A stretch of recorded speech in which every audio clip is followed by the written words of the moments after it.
وهو الذي خلق السماوات والأرض في 6 أيام وكان عرشه على الماء ليبلوكم أيكم أحسن عملا.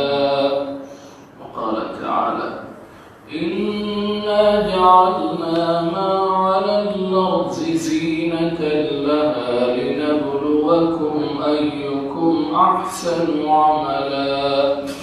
وقال تعالى: الذي خلق الموت والحياة ليبلوكم أيكم أحسن عملا. صدق الله العلي العظيم. وقال النبي صلى الله عليه وسلم: أحب الأعمال إلى الله أدومها وإن قل. آج کے اس درس میں اعمال سے متعلق کچھ اہم گفتگو کرنا ہے جس میں اکثر و بیشتر کوتاہی ہوتی ہے اور اس کی وجہ سے وہ عمل اللہ کے ہاں مردود اور ناقابل قبول ہو جاتا ہے۔ ایک مزاج یہ بنا ہوا ہے کہ عمل خوب کثرت سے کیا جائے، جتنا زیادہ کیا جائے، یعنی عمل کی زیادتی پر، عمل کی کثرت پر زیادہ توجہ ہوتی ہے۔ حالانکہ شریعت میں مطلق عمل کی کثرت اور زیادتی عند اللہ مطلوب نہیں ہے، اور مقبول ہے اور نہ اللہ کے یہاں یہ محبوب ہے۔ بلکہ عمل کے ساتھ 3 چیزیں بہت اہم ہیں۔ جب وہ 3 چیزیں پائی جائیں تو اس وقت عمل اللہ کے یہاں محبوب بھی ہوتا ہے، مقبول بھی ہوتا ہے، اور اس عمل پر صحیح ثواب مرتب ہوتا ہے۔ سب سے پہلی چیز عمل کی قبولیت کے لیے جو ضروری ہے وہ ہے کہ ہم اپنے عمل میں حسن عمل پر توجہ دیں، اپنے ہر عمل کو خوبصورت بنا کر، اچھا سے اچھا بنا کر اللہ کے دربار میں پیش کریں۔ اس کے لیے عمل ہمارا اچھا ہو، خوبصورت ہو، عمل میں حسن ہو، اس کے لیے سب سے اہم چیز یہ ہے کہ عمل کی ظاہری اور باطنی دونوں شکلوں پر پوری توجہ دی جائے۔ عمل کا ظاہر بھی صحیح ہو اور عمل کا باطن بھی صحیح ہو۔ ظاہر کی اصلاح یہ ہے کہ آغاز عمل سے لے کر انتہائی عمل تک، یعنی عمل کے شروع کرنے سے لے کر عمل کے اخیر تک جتنے فرائض ہیں، جتنے واجبات ہیں، جتنی سنتیں ہیں، جتنے مستحبات ہیں، یا پھر اس سے متعلق جتنے نواقض ہیں، محرمات ہیں، مکروہات ہیں، ان سب چیزوں کے بارے میں ہمیں معلومات ہو، اور عمل ہم ان چیزوں کی ظاہری پوری پابندی کے ساتھ کریں۔ ہم عمل کے سلسلے میں شریعت نے کیا ہدایات دی ہیں، کیا گائیڈنس دی ہے، کیا ہمیں اس نے ٹیچنگز دی ہیں، کیا کیا تعلیمات دی ہیں، اس سے پوری واقفیت ضروری ہے، اور اس پوری واقفیت کی رعایت کے ساتھ وہ عمل کیا جائے۔ یہ تو عمل کے ظاہر کی اصلاح ہے۔ اور اس سلسلے میں عام طور پر جو غلطی ہوتی ہے، عالمی غلطی ہے، اس کو بہت اچھی طریقے سے ذہن میں رہنا چاہیے کہ ہر عمل کی جو شریعت کی ہدایات ہیں وہ ہمیں اپنے علاقے کے معتبر علماء کے ذریعے سے معلوم کرنا چاہیے۔ براہ راست جدید آلات کا استعمال کیا جا سکتا ہے، لیکن اس کے ساتھ ساتھ علماء کی تائید اور تصدیق ضروری ہے، ورنہ نیٹ پر بہت سی ایسی تفصیلات اور معلومات ہوتی ہیں جو غیروں کی تیار کردہ ہوتی ہیں، اس میں بہت سارے جھول ہوتے ہیں، بہت سی کمیاں ہوتی ہیں، اور بہت اس کا امکان ہے کہ آدمی بجائے صحیح رخ کے غلط رخ کی طرف چلا جائے۔ آئے دن اس کے واقعات پیش آتے رہتے ہیں، تو اس لیے اگر ہم جدید آلات کا استعمال بھی کریں لیکن پھر بھی اس کے بعد جو علاقے کے معتبر علماء ہوں ان کے ذریعے سے اس کی تصدیق اور تائید دینا ضروری ہے۔ یہ تو عمل کے ظاہر کی اصلاح ہے، پھر اس کے ساتھ ساتھ عمل کا باطن بھی اچھا ہو، اور باطن کا مطلب یہ ہے کہ اس عمل میں خشوع بھی ہو، خضوع بھی ہو، اور احسان کی کیفیت کے ساتھ وہ عمل ادا کیا جائے، جیسا کہ حدیث میں کہا گیا ہے جب پوچھا گیا کہ مل احسان، تو حضور اکرم صلی اللہ علیہ وسلم نے ارشاد فرمایا ان تعبد اللہ کأنک تراہ فإن لم تکن تراہ فإنہ یراک، کہ جب بھی عمل کرو، عبادت کرو، اس وقت تم یہ خیال کرو، دل سے یقین کرو کہ تم اپنے دل کی نگاہوں سے، دل کے استحضار سے اللہ کو دیکھ رہے ہو۔ اگر یہ کیفیت نہ ہو تو پھر یہ خیال ضرور ہو کہ اللہ تمہیں دیکھ رہا ہے۔ یہ عمل کے باطن کی اصلاح ہے، تو عمل کے ظاہر کی اصلاح بھی ضروری ہے اور عمل کے باطن کی بھی اصلاح ضروری ہے۔ اس کی وجہ سے ہمارا عمل پھر وہ احسن بنے گا، اچھا بنے گا، خوبصورت بنے گا، اور اللہ کے یہاں مقبول ہوگا۔ کیونکہ میں نے جو آیتیں پڑھی ہیں اس طرح سے اور بھی آیتیں ہیں قرآن پاک میں، ہر جگہ حسن عمل کی ترغیب دی گئی، بلکہ احسن عمل کی ترغیب دی گئی، یعنی عمل جو بھی کرو وہ اچھا سے اچھا کرنے کی کوشش کرو، زیادہ سے زیادہ کرنے کی ترغیب نہیں ہے، اچھا سے اچھا کرنے کی ترغیب ہے۔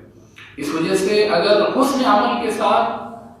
عمل کی زیادتی ہو، عمل میں بڑھوتری ہو تو وہ بہت اچھی چیز ہے، لیکن صرف عمل کے زیادہ سے زیادہ کرنے پر توجہ ہو اور حسن عمل پر، عمل کے اندر حسن اور خوبصورتی پیدا کرنے پر توجہ نہ ہو تو پھر یہ چیز عمل کو باطل کر دیتی ہے۔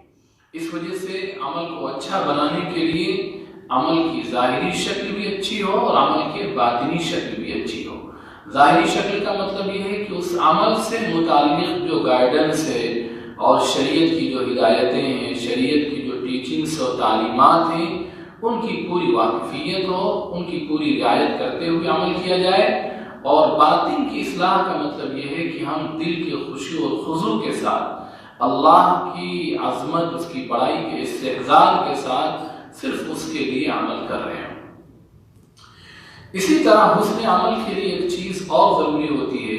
کہ جب ہم اپنے عمل سے فارغ ہوں، جب ہم اپنا وہ نیک کام کر چکے ہیں تو عمل کے اخیر میں اللہ تعالیٰ کے سامنے اپنے عمل کو ناقص قرار دیتے ہوئے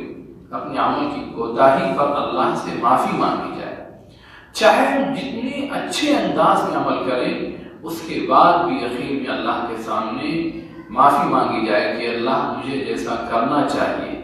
جس انداز میں مجھے آپ کے سامنے اپنا عمل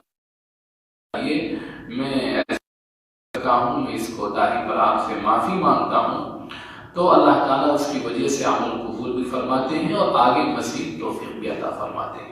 ہمیں یہ چیز ہر نماز میں سکھائی گئی ہے۔ آپ نماز میں جو ہمیں ہدایتیں دی گئی ہیں اس میں جب غور کریں گے تو آپ دیکھیں گے کہ پوری نماز میں بندہ اللہ کی تعریف اور توصیف ہی کرتا ہے۔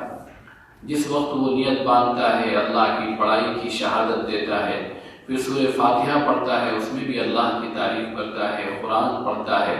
پھر رکوع میں بھی، سجدے میں بھی، تحیات میں بھی، ہر جگہ وہ اللہ کی تعریف، اس کی تمجید، اس کی توصیف بیان کرتا ہے۔ لیکن آپ غور کریں کہ جو سب سے اخیر میں نماز میں دعا پڑھی جاتی ہے وہ دعا ایسی دعا ہے جس میں بندہ اپنی کوتاہی کا اعتراف کر رہا ہے۔ رَبِّ إِنِّي ظَلَمْتُ نَفْسِي ظُلْمًا كَثِيرًا، اے اللہ، میں نے بہت زیادہ اپنے نفس پر ظلم کیا ہے، تو اللہ تعالیٰ اس کی وجہ سے عمل کو قبول بھی فرماتے ہیں۔ ہمیں یہ چیز ہر نماز میں سکھائی گئی ہے۔ آپ نماز میں جو ہمیں ہدایتیں دی گئی ہیں اس میں جب غور کریں گے تو آپ دیکھیں گے کہ پوری نماز میں بندہ اللہ کی تعریف اور توصیف ہی کرتا ہے۔ جس وقت وہ نیت باندھتا ہے، اللہ کی بڑائی کی شہادت دیتا ہے، پھر سورہ فاتحہ پڑھتا ہے، اس میں بھی اللہ کی تعریف کرتا ہے، قرآن پڑھتا ہے، پھر رکوع میں بھی، سجدے میں بھی، ہر جگہ وہ اللہ کی تعریف، اس کی تمجید، اس کی توصیف بیان کرتا ہے۔ لیکن آپ غور کریں کہ جو سب سے اخیر میں نماز میں دعا پڑھی جاتی ہے وہ دعا ایسی دعا ہے جس میں بندہ اپنی کوتاہی کا اعتراف کر رہا ہے۔ رَبِّ إِنِّي ظَلَمْتُ نَفْسِي ظُلْمًا كَثِيرًا، اے اللہ، میں نے بہت زیادہ اپنے نفس پر یہاں اس نے کوئی ظلم نہیں کیا ظاہری اعتبار سے، اس نے تو اللہ کے سامنے کھڑے ہو کر نماز میں اللہ کی تعریف کی ہے، اس کی بندگی کی ہے، اس کے سامنے رکوع اور سجدہ کیا ہے، لیکن پھر آخر میں یہ کیوں کہہ رہا ہے کہ اللہ میں نے اپنے نفس پر بہت ظلم کیا ہے؟ ظلم یہی ہے کہ جس اللہ کی شایان شان ہمارا عمل ہونا چاہیے وہ ہم نہ کر سکے، یہی ہمارا ظلم ہے، یہی ہماری کوتاہی ہے۔ اس وجہ سے آخر میں ہمیں یہ سبق سکھایا گیا ہے کہ ہم چاہے جتنی اچھی نماز پڑھیں، آخر میں اس دعا کے ذریعے سے ہم اللہ کے سامنے گویا یہ فریاد کرتے ہیں کہ اللہ آپ کی شایان شان جس طرح ہمیں نماز پڑھنا چاہیے ہم نہیں پڑھ سکے، ہم اپنے اس عمل کی کوتاہی پر آپ سے معافی مانگتے ہیں۔ حضور اکرم صلی اللہ علیہ وسلم کی زندگی جب ہم دیکھتے ہیں تو اس میں بھی اس کی بہت ہی عجیب عجیب مثالیں ملتی ہیں، جس کو سن کر اور پڑھ کر انسان کے دل پر عجیب و غریب کیفیت طاری ہو جائے۔ وہ واقعہ جو آپ نے سنا ہوگا، طائف کا واقعہ، جس وقت آپ حق کا پیغام لے کر اور اللہ کی بات لے کر طائف والوں کے پاس تشریف لے گئے اور بڑی امید سے تشریف لے گئے تھے کہ وہاں کے لوگ ہماری بات قبول کر لیں گے تو ہمارے بہت سے مددگار ہو جائیں گے دین کے کام کے لیے۔ اور جب وہاں پہنچے تو وہاں کے لوگوں نے آپ پر جو جس انداز میں پتھروں کی بارش کی اور پتھروں سے آپ کو جو ہے وہ جسم مبارک کو زخمی کیا، آپ کا لہان تھا۔ اس کے بعد جب آپ ایک جگہ رکے اور پھر آپ نے جب ہاتھ اٹھائے آسمان کی طرف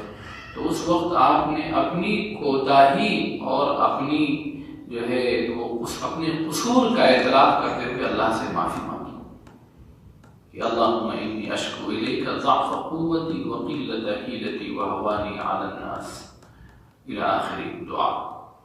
یعنی پوری دعا کا خلاصہ یہ ہے کہ حضور اکرم صلی اللہ علیہ وسلم اپنے رب کے سامنے یہ فریاد کر رہے ہیں کہ اللہ میں اپنی کمزوری کی آپ کے سامنے شکایت کرتا ہوں اور اپنی جو ہے اپنی اعتراف قصور کا میں اعتراف کرتا ہوں، میری کمی ہے کہ میں ان تک صحیح طریقے سے بات پہنچا نہیں سکا۔ اور پھر آگے دعا کی کہ اللہ اگر آپ ناراض نہیں ہیں تو مجھے اس غم کا اور اس تکلیف کی مجھے کوئی پرواہ نہیں۔ تو یہ درس ہے، یہ سبق ہے کہ جب ہم کوئی بڑا سے بڑا بھی اچھا کام کریں تو عمل کے اخیر میں اللہ تعالیٰ سے معافی مانگیں۔ اسی طرح عرفات کے میدان کی جو آپ کی دعا ہے، یعنی رسالت کا حق ادا کر دینے کے بعد جب آپ حج کرتے ہیں اور عرفات کے میدان میں پہنچتے ہیں جہاں سب سے زیادہ دعائیں قبول ہوتی ہیں، تو اس وقت بھی آپ اپنی عبدیت، اپنی بے بسی اور اپنی غلطی ہی کا اعتراف کرتے ہیں۔ اللہم انکا تسمع کلامی وترى مکانی وتعلم سری وعلانیتی لا يخفى عليك شيء من أمري أنا البائس الفقير المستغيث المستجير الوجل المشفق المقر المعترف بذنبي اللهم إني أسألك مسألة المساكين وأدعوك دعاء الخائف الضرير ودعاء من خضعت لك رقبته وفاضت لك حبرته وذل لك جسمه إلى آخر الدعاء۔ یعنی حضور پاک علیہ الصلوۃ والسلام سے جو دعائیں منقول ہیں، شاید یہ دعا سب سے زیادہ مؤثر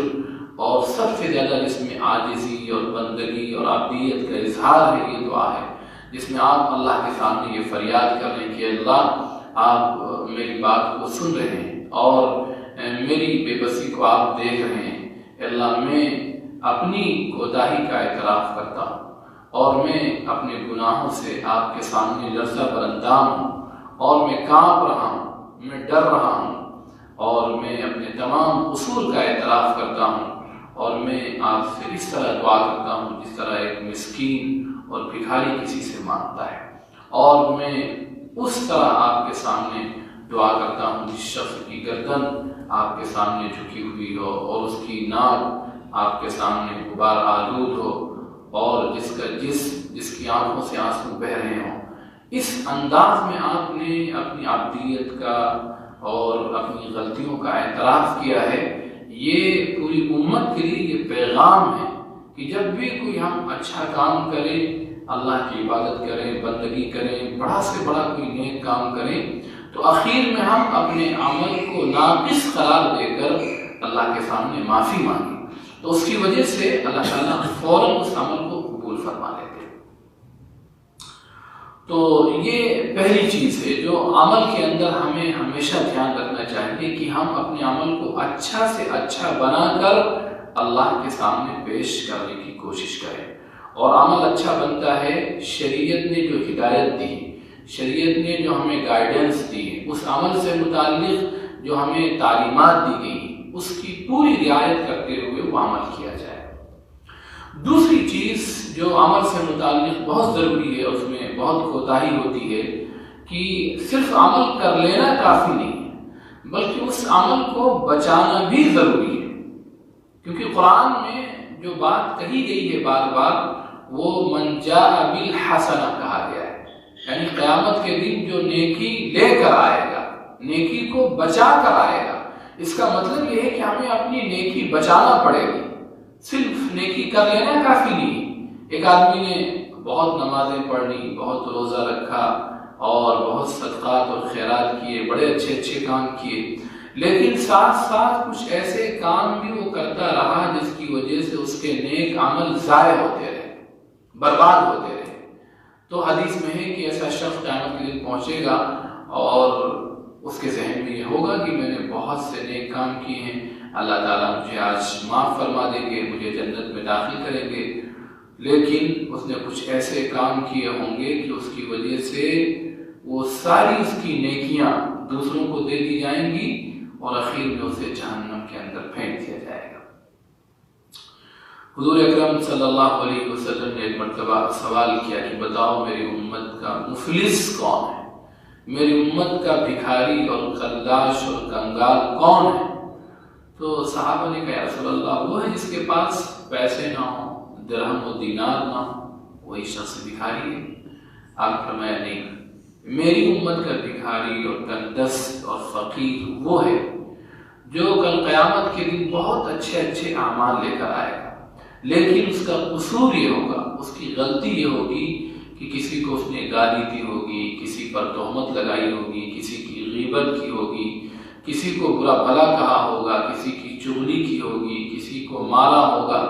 اب وہ سارے لوگ آئیں گے اور اپنا حق وصول کرنا چاہیں گے، تو وہاں روپے پیسے تو ہوں گے نہیں، تو سارا جو ہوگا بدلہ وہ عمل کے ذریعے سے دیا جائے گا۔ تو اس کے جتنے نیک کام ہوں گے وہ سب ان لوگوں کو دے دیے جائیں گے، اور پھر اس کے بعد آخر میں شخص کو اٹھا کر جہنم میں پھینک دیا جائے گا۔ تو اس کا مطلب یہ ہوا کہ صرف عمل کرنا کافی نہیں ہے، بلکہ عمل کو بچانا، اس کو محفوظ رکھنا بھی ضروری ہے۔ عمل کیسے محفوظ ہوتا ہے؟ اس کے لیے 4 چیزوں کی حفاظت ضروری ہے۔ نمبر 1، سب سے پہلی چیز عمل کے محفوظ کرنے کے لیے یہ ہے کہ ہم اپنی زبان کی حفاظت کریں۔ آدمی اگر زبان کی حفاظت نہیں کرتا ہے تو اس کا عمل ضائع ہو جاتا ہے۔ مثال کے طور پر ہم نے کوئی اچھا کام کیا، لیکن زبان سے ہم نے کسی کی غیبت کی، کسی کی چغلی کی، کسی کی برائی بیان کی، کسی کے بارے میں الٹی سیدھی باتیں لگائیں، کسی پر الزامات لگا دیے، کسی پر تہمت لگا دی، اور کسی کو بدنام کرنے کے لیے جھوٹی فضا بنائی، تو اب اس کی زبان کا یہ جو گندا عمل ہے اس کی وجہ سے اس کے سارے نیک اعمال ضائع ہوتے چلے جائیں۔ اسی لیے حدیث میں کہا گیا ہے کہ کوئی بھی شخص ایمان کی حقیقت تک پہنچ ہی نہیں سکتا ہے جب تک کہ وہ اپنی زبان کی حفاظت نہ کرے۔ اسی طرح حدیث میں کیا کہا گیا ہے کہ سب سے زیادہ قیامت کے دن لوگ جہنم میں منہ کے بل گھسیٹ کر اپنی زبان کے غلط استعمال کرنے کی وجہ سے داخل کیے جائیں۔ تو پہلی چیز تو زبان کی حفاظت ہو۔ جو شخص زبان کی حفاظت کر لے تو اللہ تعالیٰ اس کو تمام قسم کی آفتوں سے اس کو محفوظ کر دیتے ہیں۔ دوسری چیز، آدمی اپنی نگاہوں کی حفاظت کرے، کیونکہ نگاہ کی اگر حفاظت کا آدمی پابند نہیں ہے تو پھر وہ نگاہ کے غلط استعمال کی وجہ سے دھیرے دھیرے وہ غلط رخ کی طرف بڑھتا چلا جائے گا، کیونکہ انسان کی جو آنکھیں ہیں یہ سب سے اہم چیز ہیں کسی چیز کے ایکشن لینے کے لیے۔ پہلے آدمی نگاہ سے دیکھتا ہے، پھر اس کے بعد دل اس کی طرف مائل ہوتا ہے، پھر قدم اٹھاتا ہے۔ تو نگاہ جو ہے، نگاہ کا استعمال صحیح ہو، یہ بہت ضروری ہے، ورنہ اگر آدمی نگاہ کی غلط استعمال کا عادی ہے تو ایسا شخص کبھی بھی ایمان کی لذت سے، عمل کی لذت سے کبھی آشنا ہو ہی نہیں سکتا ہے۔ اس کو کبھی بھی ایمان کی حلاوت، ایمان کی چاشنی اور ایمان کا مزہ اسے مل ہی نہیں سکتا ہے۔ وہ ظاہری طور پر عمل کرے گا، نماز بھی پڑھ رہا ہوگا، تلاوت بھی کر رہا ہوگا، روزہ بھی رکھ رہا ہوگا، اچھی کتابوں کا مطالعہ بھی کر رہا ہوگا، لیکن کیونکہ نگاہ کا استعمال وہ غلط کر رہا ہے تو اس کی وجہ سے وہ ان لذتوں سے، ان کی حقیقتوں سے محروم کر دیا جاتا ہے۔ اسی لیے حدیث میں آتا ہے کہ نگاہ یہ ابلیس کے تیروں میں سے بہت ہی اہم تیر ہے، اور جو شخص نگاہ کے غلط استعمال سے اپنے آپ کو بچا لے جائے تو پھر اللہ تعالیٰ اس شخص کو ایسی کیفیتوں سے اور ایسی اندر کی بہترین اور اچھی طبیعت سے اس کو سرفراز فرماتے ہیں کہ جس اچھی طبیعت کی وجہ سے وہ ایمان کی لذت، ایمان کی حلاوت اپنے دل میں محسوس کرنے لگتا ہے۔ تو اس وجہ سے نگاہوں کی حفاظت بھی بہت ضروری ہے۔ تیسری چیز جو اس سلسلے میں بہت اہم ہے وہ یہ ہے کہ اپنے پورے اعضائے بدن کی حفاظت کی جائے، ہاتھ کی حفاظت، پیر کی حفاظت اور دوسرے اعضاء کی حفاظت، یہ بہت ضروری ہے۔ اس کی وجہ سے آدمی اپنے عمل کو محفوظ کر لیتا ہے۔ چوتھی چیز، کھانے پینے کی چیزوں میں ہمیں بہت احتیاط کرنا ہے کہ جو اشیاء خورد و نوش ہوں، جو استعمال کرنے والی چیزیں ہیں ہماری، ہم حفاظت ان کی اس طرح کریں کہ اس میں کوئی حرام چیز نہ آنے پائے، اس میں کوئی مشکوک، کوئی مشتبہ اور کوئی گڑمٹ چیز نہ آنے پائے۔ اس پر نگاہ رکھنا بہت ضروری ہے، ورنہ آدمی عمل کرتے ہوئے بھی محروم ہو جاتا ہے۔ ایک آدمی تلاوت کر رہا ہے، دن رات تلاوت کر رہا ہے، دن رات نمازیں پڑھ رہا ہے، تہجد پڑھ رہا ہے، اشراق، چاش، اوابین سب پڑھ رہا ہے، لیکن اس کے منہ میں جو جانے والی غذا ہے وہ حرام ہے، تو پھر ایسے شخص کی کوئی عبادت اللہ کے یہاں قبول ہی نہیں ہوتی، کوئی دعا قبول نہیں ہوتی، کوئی تسبیح اور کوئی اس کی تمجید و تعریف اور کوئی اس کی تلاوت اور کوئی اس کی دعا، کچھ بھی اللہ کے یہاں قبول نہیں ہوتی۔ اس وجہ سے کھانے پینے کی جو چیزیں ہیں، استعمال کی جو چیزیں ہیں، ہم اس پر کڑی نگاہ رکھیں کہ اس میں کوئی چیز ایسی حرام، ایسی مشتبہ نہ آنے پائے جس کی وجہ سے ہمارا عمل اللہ کے یہاں برباد ہو جائے، اللہ کے یہاں ناقابل قبول ہو، اللہ کے یہاں مردود ہو جائے۔ تو اس کی وجہ سے پھر ہمارا عمل، اگر ہم نے اس کی رعایت کی اور اس پہ نگاہ رکھی، ہاتھ، پیر، زبان اور آنکھ کا استعمال ہم نے صحیح کیا، کھانے پینے کی جو چیزیں تھیں وہ ہمیشہ حلال رہیں، تو پھر جب ہم اللہ کے سامنے جا رہے ہوں گے تو ہمارا سارا کا سارا عمل اللہ کے یہاں محفوظ ہوگا۔ تیسری چیز جو بہت اہم ہے عمل کی محبوبیت کے لیے، اللہ کے یہاں عمل کی پسندیدگی کے لیے، کہ ہمارا عمل اللہ کو پسند آئے، اللہ کو وہ محبوب ہو جائے، اس کے لیے جو ہے دوام عمل ضروری ہے۔ پہلی چیز حسن عمل، دوسری چیز حفاظت عمل، اور تیسری چیز دوام عمل، یعنی ہم جو کام کریں وہ پابندی کے ساتھ کریں۔ شریعت میں یہ بہت اہم ہدایت ہے، بہت ہی اہم گائیڈنس ہے کہ ہم جو کام کریں وہ پابندی سے کریں۔ مثال کے طور پر ابھی روزے کے دن ہیں، تو اب روزے کے دنوں میں آدمی خوب پابندی کر رہا ہے، نماز بھی پڑھ رہا ہے، تلاوت بھی کر رہا ہے، تسبیح بھی پڑھ رہا ہے، دعا بھی کر رہا ہے، لیکن جہاں رمضان ختم ہوئے سب چھٹی، تو اللہ کے نزدیک ایسے عمل کی کوئی حیثیت نہیں۔ یہ بہت اہم چیز ہے، اس میں بہت کوتاہی ہوتی ہے۔ کبھی کبھی کوئی ماحول بن گیا، شب برات آ گئی یا کوئی اور ایسا خاص دن آ گیا، تو آپ دیکھیں گے لوگ خوب عمل کرتے ہیں،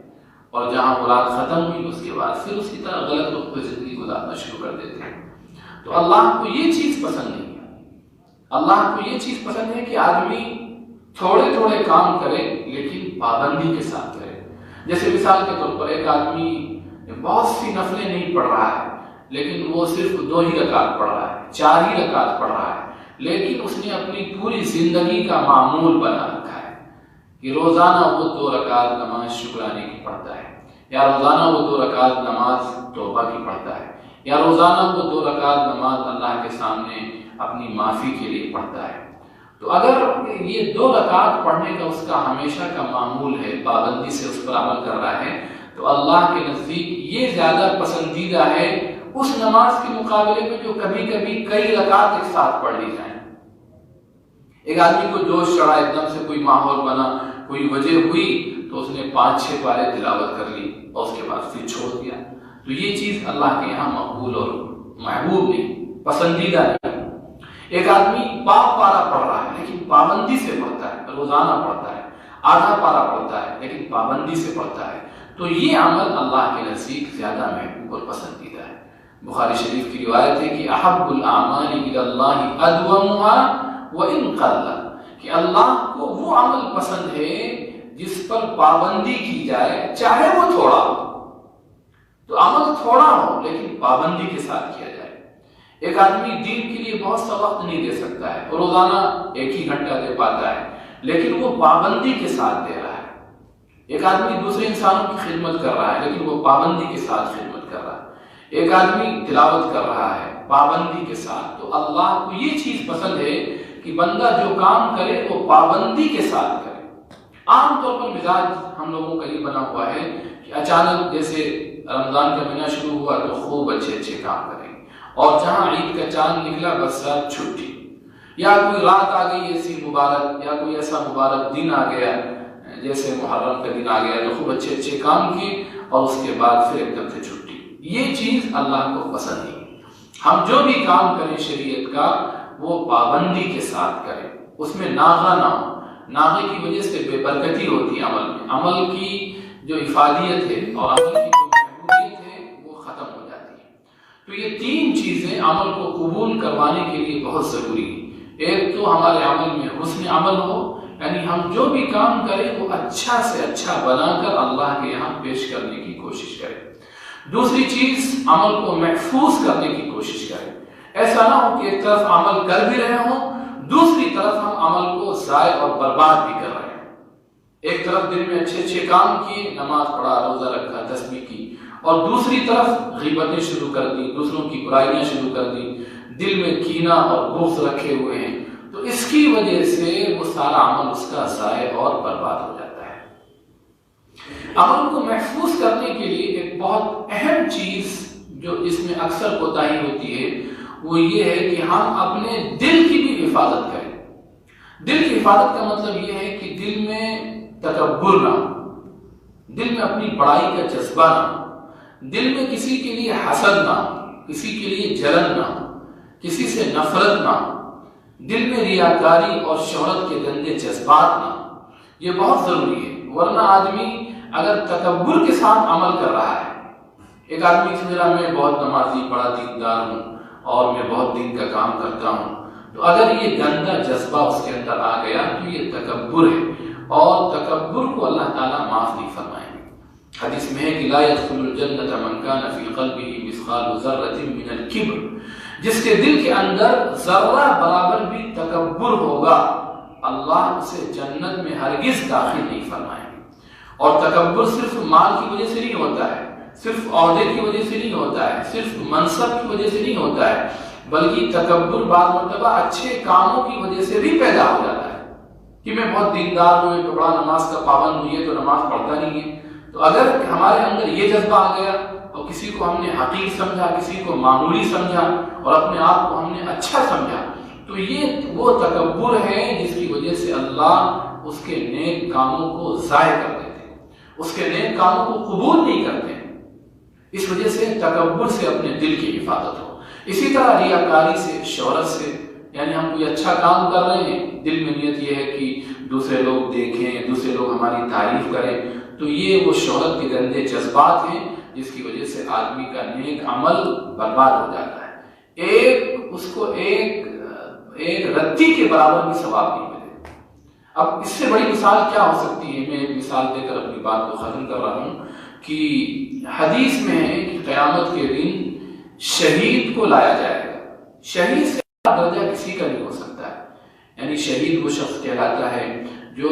اللہ کے لیے اپنی جان بھی اللہ کے لیے دے دیتا ہے، اپنا خون کا آخری قطرہ بھی اللہ کے سامنے پیش کر دیتا ہے، لیکن اس کو لایا جائے گا. اتنی بڑی اس نے قربانی دی، اور جب اس سے کہا جائے گا کہ میں نے تجھ پر ایسے احسانات کیے، یہ انعام کیا، تو نے اس کے بدلے دنیا میں کیا کیا میرے لیے؟ تو وہ کہے گا کہ اللہ میں نے آپ کے لیے اپنی جان بھی پیش کر دی، اور میں نے اپنے خون کے سارے قطرے آپ کے لیے قربان کر دی. تو اللہ تعالیٰ کہیں گے تم جھوٹ کہتے ہو، تم نے اس لیے اپنا خون کا آخری قطرہ دیا تھا، اور تم اس وجہ سے جہاد کر رہے تھے تاکہ لوگ تمہیں بہادر کہیں، لوگ تمہیں کہیں کہ ہاں یہ تو بہت ہی جو ہے وہ اپنے سب سے زیادہ اپنے علاقے کا ماہناز اور بہت ہی مشہور جو ہے جہاد اور بہت ہی مشہور اچھے کام کرنے والا. تو اس وجہ سے اس کو کیا کیا جائے گا؟ اللہ تعالیٰ کہیں گے اس کو یہاں سے اٹھا کر لے جاؤ اور اوندے منہ گھسیٹ کر جہنم میں ڈال دو. تو وہ آدمی ہے جس نے بہت بڑی قربانی دی، لیکن اندر جذبہ غلط تھا، ارادہ غلط تھا، شہرت کی نیت تھی، اپنے آپ کو مشہور کرنے کا جذبہ تھا. تو اس کی وجہ سے یہ سارا اس کا عمل برباد ہو جائے گا.